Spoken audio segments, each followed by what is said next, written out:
एक छोटे से गांव में जहां रात का अंधेरा चांद की रोशनी से रोशन होता था, जैनब नाम की एक छोटी लड़की रहती थी। जैनब को चांद बहुत पसंद था। हर रात वह अपने घर की छत पर बैठती, चांद को देखती और सोचती कि काश वह चांद तक पहुंच पाती। एक रात जब चांद चमक रहा था, जैनब ने फैसला किया कि वह चांद तक पहुंचकर ही दम लेगी। जैनब ने अपना बैग तैयार किया, जिसमें उसने एक छोटी रोटी का एक टुकड़ा और पानी की एक छोटी बोतल रखी। वह चुपके से अपने घर से निकली और गांव के रास्ते पर चल पड़ी। उसका दिल तेजी से धड़क रहा था, लेकिन वह डरी नहीं थी। उसे चांद तक पहुंचना था और वह किसी भी चीज को अपने रास्ते में आने नहीं देना चाहता था। क्या वहां था? जब जैनब जंगल से बाहर निकली तो उसकी नज़र एक चमकती हुई नदी पर पड़ी।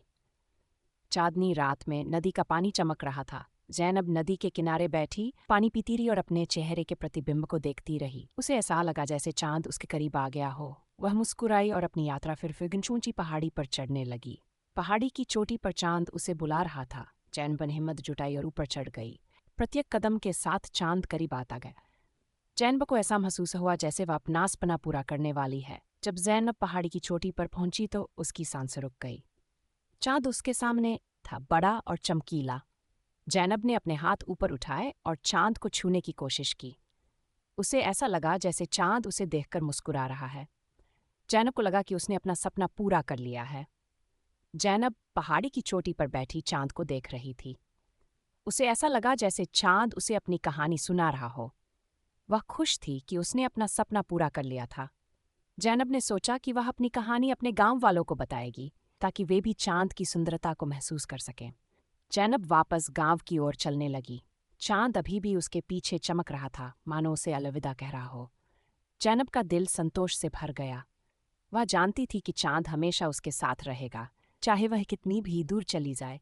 जब जैनब गांव पहुंची तो सूरज की पहली किरणें आसमान को रोशन कर रही थीं। उसकी मां दरवाजे पड़ी थी और जैनब को देखकर उसके चेहरे पर राहत की मुस्कान फैल गई। जैनब ने अपनी मां को गले लगाया और अपनी कहानी बताई। जैनब ने अपनी कहानी गांव के बच्चों को सुनाई। बच्चों की आंखें चमक रही थीं और वे जैनब की हर बात ध्यान से सुन रहे थे। जैनब ने उनसे कहा कि अगर वे निस्वार्थ करें तो वे निश्चित रूप से पूरे होंगे। सुबह के उज्ज्वल आकाश में अब धुंधला होता चांद उन सब पर मुस्कुरा रहा था। यह कहानी बच्चों को सपने देखने और उन्हें साकार करने के लिए प्रोत्साहित करती है। चांद को खोजने की यात्रा जैनब के साहस और दृढ़ संकल्प को दर्शाती है और ये संदेश देती है कि कोई भी सपना, चाहे वह कितना भी बड़ा क्यों न हो, कड़ी मेहनत और विश्वास से हासिल किया जा सकता है।